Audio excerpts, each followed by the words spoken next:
আসসালামু আলাইকুম বন্ধুরা, কেমন আছেন? আশা করি সকলে ভালো আছেন। ফ্রেন্ডস, কথা বলবো ওয়ার্ল্ড কাপ ভিডিও এডিটিং। এখানে দুইটা সিস্টেমে ভিডিও এডিটিং করা হয় এবং দুইটা ওয়ে আছে যেখান থেকে আপনি ভিডিও কালেক্ট করতে পারবেন এবং দুইভাবে আছে আপনি ভিডিও এডিটিং করতে পারবেন উইদাউট কপিরাইট ছাড়া।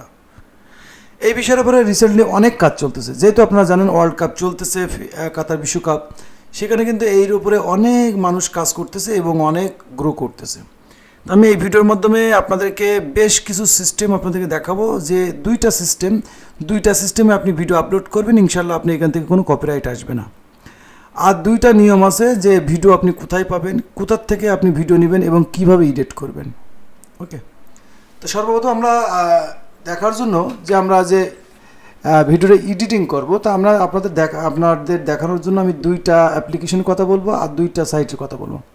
তো প্রথমত কথা, আপনার সরাসরি আপনি ভিডিও এডিটিং করে আপনি আপলোড করতে পারেন। আর দ্বিতীয় যে সিস্টেমটা আছে সেটা আছে স্লাইড শো, পিকচার দিয়ে আপনি ভিডিও বানাতে পারেন, যেখানে আপনার কখনও কপিরাইট আসবে না। আর যেটা আছে যেখানে আপনি ভিডিও এডিটিং করবেন, এখানে রিস্ক কিছুটা থাকে, কারণ অনেক ক্ষেত্রে দেখা যায় স্ট্রাইক চলে আসে, কপিরাইট ক্লেম চলে আসে। কারণ এডিটিং আপনার যত ভালোই থাকুক না কেন, কোনো না কোনো সময় এসে যেতেই পারে। তারপর আপনাদের দেখাই, কারণ আপনি বলবেন ভাই আমরা তো দেখতেছি বিভিন্ন রকম হাইলাইটস ম্যাটস অনেক চ্যানেল চলে, তা আপনি যদি ভিডিও এডিটিংও না করেন, সরাসরি ভিডিও আপলোড করেন, তারপরেও কপিরাইট আসবে না। এর জন্য এমসিএস ব্যবহার করতে হবে আপনাকে, অর্থাৎ এমসিএস জয়েন করতে হবে। এমসিএস কি, এই বিষয়ের উপরে অলরেডি একটা ভিডিও দিয়ে আছে। এমসিএস কি, এখানে কিভাবে জয়েন হতে হবে, আর কি কি রিকমেন্ড আছে যে এমসিএস জয়েন হতে হলে কি কি প্রয়োজন। যদি এমসিএস ব্যবহার করেন, জয়েন থাকেন, তাহলে আপনারা যে কপিরাইটের বিষয় সেটা তারা ম্যানেজ করবে, সেই কপিরাইটগুলো আসবে না, কারণ তাদের কন্টেন্ট আইডি আছে, কপিরাইট আইডি আছে, এই জন্য তারা এগুলো ম্যানেজ করে। তাই এমসিএস তো আমাদের মতো ছোটো কোনো ক্রিয়েটারের জন্য না, কিংবা আমরা জয়েনও হতে পারি না সহজে। কিন্তু এমসিএস যারা দেখেন বিভিন্ন রকম বড় বড় মুভি নতুন নতুন চ্যানেলে আপলোড দেয়, সেটা এমসিএসের মাধ্যমে। আপনি দেখবেন বড় বড় ইউটিউব চ্যানেলে হাইলাইট ম্যাচ, যেগুলো বলতে পারেন ভেরিফাইড চ্যানেল না কিংবা বড় অফিসিয়াল চ্যানেল না, সেখানেও কিন্তু ফুটবল বলেন, ক্রিকেটের ম্যাচ হাইলাইট ম্যাচ দেওয়া থাকে। কিন্তু অনেকে বলবে ভাই এখানে আসে কেমন করে, কিন্তু এই বিষয়ে আপনাকে জানতে হবে এমসিএস কি। এমসিএসের ওপরে ছোটো একটা ভিডিও দেওয়া আছে যে এমসিএস কীভাবে জয়েন হতে হয় আর ওখানে কী কী সিস্টেম আছে। তো ওইভাবে চাইলে আপনি সরাসরি ভিডিও আপলোড দিতে পারবেন, এখানে কপিরাইট স্ট্রাইক আসবে না। কিন্তু আপনি যদি জানেন যে নতুন অবস্থায় আছেন, তাহলে আপনাকে ভিডিও এডিটিং করতে হবে, না হলে ফটো দিয়ে, এর আগেও যে ভিডিওগুলো দিয়েছি আমি কিন্তু রিসেন্টলি অনেক কটা আপনার আছে কি এই ফুটবলের উপরে ভিডিও দিয়েছি, চাইলেই সময় পাইলে আপনারা দেখে নিতে পারেন। তা সর্বপ্রথম আমি আপনাদের ভিডিও এডিটিংয়ের ব্যাপার বলি আর পিকচারের বিষয়েও আপনাদের বলি। তো ভিডিও এডিটিংয়ের জন্য আপনি কাইন মাস্টার ব্যবহার করতে পারেন, কাইন মাস্টারও বেস্ট, কিন্তু আমি যেহেতু পিসিতে ব্যবহার করি, তো সেখানে আমি ফিল্মোরা এক্স ব্যবহার করি, ফিল্মোরা এক্স। তাই এখানে আমি আপনাদের দেখানোর জন্য একটা ভিডিও ডাউনলোড করে রেখেছি। তাই আমি ভিডিওটা সর্বপ্রথম নিয়ে নিই, এডিটিংটা আমরা দেখে নিই।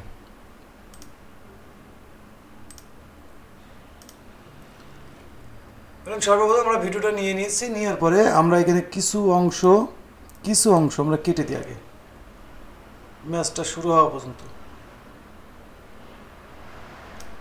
তো আমরা ধরলাম এখান থেকে ম্যাচ শুরু হচ্ছে, তো আমরা এখান থেকে এটা ডিলিট করে দেব। দেখার পর এটা আমরা হাইলাইটস করবো, ঠিক আছে, হাইলাইট ম্যাচ করবো। তো এটা আছে 9 মিনিট 13 সেকেন্ড। তো এটা চাইলে আমরা আরও ছোট করে দিতে পারি।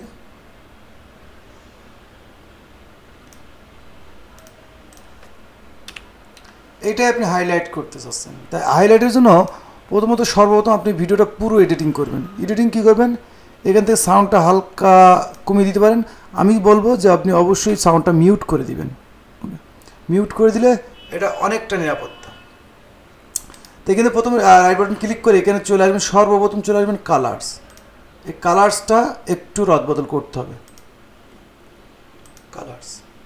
এখানে দ্বিতীয়টা আছে crop and zoom. Crop and zoom করে ভিডিওটা আপনি যদি ফেসবুক প্ল্যাটফর্মেই দেন, তাহলে আপনাকে রেশিও 1:1 করতে হবে। এই যে 1:1 ইনস্টা সাইটস, এটা তো আমরা এখন ইউটিউবের জন্যই দেখি, যেহেতু আমরা ইউটিউবের জন্য করবো, তাই ক্রপ অ্যান্ড জুমে গিয়ে আমরা এখানে সর্বপ্রথম এটা ক্রপ অ্যান্ড জুম করে নেব। যদি ক্রপ অ্যান্ড জুম করতে গিয়ে যদি আপনার এই চ্যানেল লোগোটা থেকে যায়, তারপর আপনি এখানে বিভিন্ন রকম ব্লার কিংবা স্টিকার ব্যবহার করতে পারেন। তো আমরা সিম্পলি এটা সব থেকে নিরাপত্তার ব্যাপার আছে, এটা থাকবে না, এখানে এটা থাকবে না, এটা আপনি আপনার মতন করে নেবেন। জাস্ট আমি আপনাদের দেখানোর জন্য এটা একটা নিরাপত্তার ব্যাপার, কারণ যখনই আপনার কপিরাইট আসার মূল কারণ হচ্ছে কালার, সাউন্ড আর লোগো। এই তিনটে কারণে কিন্তু খুব সহজে ধরে ফেলে। তো এখানে সিম্পলি এটা বলতে পারেন এক ধরনের এডিটিং হয়েছে। তো এখানে আপনাকে প্রথমত ভিডিওটা কমপ্লিটলি দেখে নিতে হবে যে কোথাও কোনো লোগো আসতেছে কিনা, কোনো চ্যানেল লোগো। এখন বলবেন যে ভাই আপনি ভিডিওটা কোথার থেকে নিলেন? আমরা চ্যানেল লোগো নিব না, ঠিক আছে, ভিডিওটা। তো ভিডিওটা নেওয়ার জন্য আপনি চাইলে সব থেকে সহজ আছে, আপনি সরাসরি তাদের যে ফিফারও পেজে চলে আসতে পারেন। পেজে আসলে এখানে যে আপনার হাইলাইটস, এই হাইলাইটস ক্লিক করলে এই ভিডিওগুলো চলে আসবে। এখান থেকে আপনি সরাসরি এখান থেকে ডাউনলোড করে নেবেন। ডাউনলোড করে নেওয়ার পরে আপনি চলে আসবেন এডিটিং সফটওয়্যারের মধ্যে। তো এখানে আমরা ক্রপ অ্যান্ড জুম শিখলাম। তারপরে এখানে একটা জিনিস আছে স্পিড অ্যান্ড ডিউরেশন। এই স্পিড অ্যান্ড ডিউরেশনের মধ্যে বিভাগ আছে, সেটা আছে আপনাকে একটু স্পিড 1.10 করে দিবেন। এখানে 8 মিনিট 24 সেকেন্ড আসছে, যখন ক্রপ অ্যান্ড জুম করবেন যখন অনেকটা কমে গেল। তবে এখান থেকে আছে সাউন্ড। এই সাউন্ডটা আপনাকে যেহেতু এখন আপনি কীভাবে চালাবেন সেটা না, সাউন্ডটা আপনাকে বিভিন্ন রকম কার্যকলাপ করে আপনাকে সাউন্ডটা ম্যানেজ করতে হবে। তো এখানে আমরা আসবে অ্যাডজাস্ট অডিও। অ্যাডজাস্ট অডিওর মধ্যে সর্বপ্রথম ইকুয়ালাইজারের মধ্যে ডিফল্টের মধ্যে ক্লাসিক করব। আর এখানে পিস একটু আপনি বাড়ায়ও দিতে পারেন, 2 কিংবা 1 করে দিতে পারেন। 1 করলে ভালো, 2 করলে একেবারে নষ্ট হয়ে যায়। আপনি মাইনাসও করে দিতে পারেন, আমি বেশিরভাগ মাইনাসটা ব্যবহার করি। আর এখানে আছে রিমুভ ব্যাকগ্রাউন্ড নয়েজ, কমপ্লিট। এখন আপনি যখন ভিডিও চালাবেন এখানে অনেকটা কপিরাইট আসার অনেকটা রিস্ক মুক্ত। তারপর আমি বলবো যেখানে কিন্তু কপিরাইট আসতে পারে, এর কারণ তো আপনারা অনেকেই জানেন। কারণ ফেসবুকের অ্যালগোরিদম কিংবা ইউটিউবের অ্যালগোরিদম খুব মজবুত। তারা বিভিন্ন সূত্রে, যেহেতু এই ভিডিওটা যখনই ইউটিউব প্ল্যাটফর্ম কিংবা ফেসবুক প্ল্যাটফর্মের মধ্যে আসে, তখন ইউটিউব কিংবা ফেসবুকের অ্যালগোরিদম পুরো জিনিসটা সে তার দিমাগের মধ্যে নিয়ে নেয়। এই ভিডিওটা কিংবা এই জিনিসটা যখনই উইদাউট কোথাও না কোথাও যায়, ধাম করে ধরে ফেলে। আরও ধরে ফেলায় কী জানো, আমরা টাইটেল সেম টাইটেল দিই, যে ম্যাচ সেই ম্যাচের টাইটেল দিই, এরকম অনেক কারণ আছে, কান্ট্রি লক নামে। এখন আমাদের ভিডিও কিন্তু এডিটিং করা কমপ্লিট, কিন্তু এখানে মেন কিছু পার্ট আছে। এই পুরো ভিডিওটা যখন আপনি আপলোড দেবেন তখন ধাম করে আপনি ধরা খেয়ে যাবেন। এই জন্য আপনি ভিডিওটা যখন সম্পূর্ণ দেখেছেন কোথাও লোগো নেই, এখন আপনি চাইলে আপনি লোগো আপনার চ্যানেল কিংবা আপনার পেজের লোগো বানাতে পারেন, দিয়ে অ্যাড করে দিতে পারেন। দেওয়ার পরে আপনি কিন্তু অনেক জিনিসটা দেখবেন, দেখার পরে মূল পার্টগুলো আপনাকে নিতে হবে, মূল পার্ট। তা আমি আপনার সিম্পলি দেখাই যে এই ভিডিওগুলো প্রত্যেকটা 5 সেকেন্ডের পরে আসার মধ্যে কাটতে হবে। প্রত্যেক 5 সেকেন্ড আসার পরে আপনাকে এটা কেটে ফেলতে হবে। অনেক মেহনত, আপনি যদি সরাসরি ভিডিও দেন তো অনেক মেহনত আছে আপনার। তো এখানে আপনি প্রত্যেক 5 সেকেন্ড পর এটা কেটে দিতে হবে। আমি আপনাদের দেখানোর জন্যই 5 সেকেন্ড পর দেখেন 5 সেকেন্ড পর কিন্তু হয়ে যাবে। এখন এখানে ট্রানজিশন ব্যবহার করতে হবে কিছু, আমরা একটা ব্যবহার করলাম।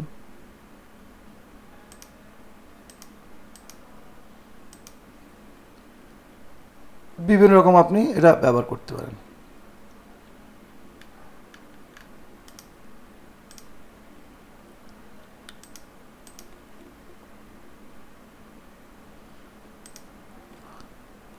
ওকে, কালার হয়ে গেছে। তারপর আমি আপনাকে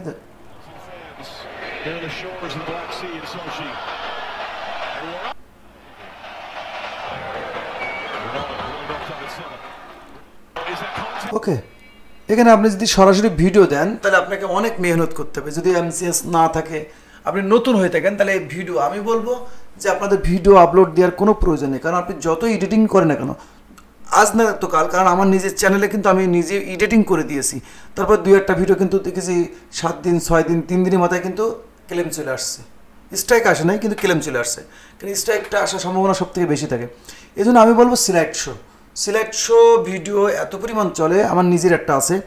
কারণ আপনি সিলেক্ট শো নিয়ে জাস্ট আপনাকে কপি পেস্ট করতে হবে। কপি পেস্ট বলতে কি, আপনি আজকে যে ক্রিকেট ম্যাচটা আপলোড করবেন, সেই ম্যাচের প্লেয়ারদের কিছু ছবি কালেক্ট করবেন। এই বিষয়ে কিন্তু আমি আলাদা একটা ভিডিও দিয়েছি, যে সিলেক্ট শো দিয়ে কীভাবে ফুটবল কিংবা ক্রিকেটের ম্যাচ হাইলাইট বানানো যায়, ভিডিও বানানো যায়, সের উপরে ভিডিও দেওয়া আছে। ভিডিওটা লম্বা না করার কারণে এই জিনিসটা আমি বলে দিচ্ছি। চাইলে এটা আগের ভিডিওটা দেখে আপনার ওইভাবে কিন্তু আপনার কাজ করতে পারেন। আমি সব থেকে সাজেস্ট করবো ওইটা। যেহেতু আপনার এমসিএস নাই, কিছুই নাই, তাহলে আপনি প্রথম চান্সে করতে গেলে আপনাকে সর্বপ্রথম করতে হবে কি, আপনি সিলেক্ট শো করে প্রতিনিয়ত নিউজ করেন, আপডেট দেন। সেটা কিন্তু প্রচুর মানুষ প্রচুর দেখে আর প্রচুর ভিউ হয়, কারণ ওখানে অনেক ইন্টারেস্টিং জিনিস জানতে পারে। তো ওর অলরেডি ভিডিও দেওয়া আছে, চাইলে ওটা দেখে নিতে পারেন। আর আমি বলবো ভিডিও না দেওয়াটাই উত্তম, কারণ ভিডিও ব্যবহার করলে স্ট্রাইক আসার সম্ভাবনা সব থেকে বেশি থাকে, যত এডিটিং করে না কেন। কারণ এর যে আপনি ভিডিওটা যেখান থেকেই নেন না কেন, এর পুরো অ্যানালাইটিক্স কিন্তু অ্যালগোরিদমের কাছে আছে। আর অ্যালগোরিদম যখনই এই জিনিসটা দেখতে পায় ধম করে ধরে ফেলে, কারণ এখানে অনেক ভুল ত্রুটি থাকে, অনেক স্পেশালিস্ট যারা আছে তাদের কিন্তু ভিডিও ধরে ফেলে। এই জন্য আপনি যদি চান এমসিএস ব্যবহার করে আপনি জয়েন হয়ে ওখান থেকে কাজ করতে পারেন, নাহলে আমি বলবো সরাসরি ভিডিও না দিয়ে আপনি সরাসরি স্লাইড শো ভিডিও করেন, কিছু পিকচার ম্যানেজ করে কিছু আর্টিকেল নিয়ে সেটা আপনি স্ক্রিপ্ট লিখে আপনি ভয়েস ওভার করতে পারেন। এটা আমার কাছে খুব বেস্ট লাগে, কারণ এই ভিডিওয়ে আমি কাজ করতেছি, আমি ভালো লেগেছে, কিন্তু ভিডিও ব্যবহার করে আমার একটা চ্যানেলের উপর স্ট্রাইক আসছে, সেটা আমি বন্ধ করে রেখেছি। এই জন্য আমি বলবো অবশ্যই আপনারা সঠিকভাবে কাজ করেন, যাতে লং টাইম দৌড়তে পারেন। আশা করি ভিডিওটা বুঝতে পেরেছেন। আর ভিডিওটা যদি ভালো লাগে, ইনফরমেশনফুল মনে হয়, তাহলে অবশ্যই ভিডিওতে লাইক করে দেবেন, কমেন্টস করে জানাবেন ভিডিওটা কেমন লাগলো। আর এই বিষয়ের উপর যদি আপনাদের আরও কোনো কিছু জানার থাকে অবশ্যই কমেন্ট করে রাখবেন, ইনশাআল্লাহ আমি চেষ্টা করবো কমেন্টের রিপ্লাই দেওয়ার জন্য।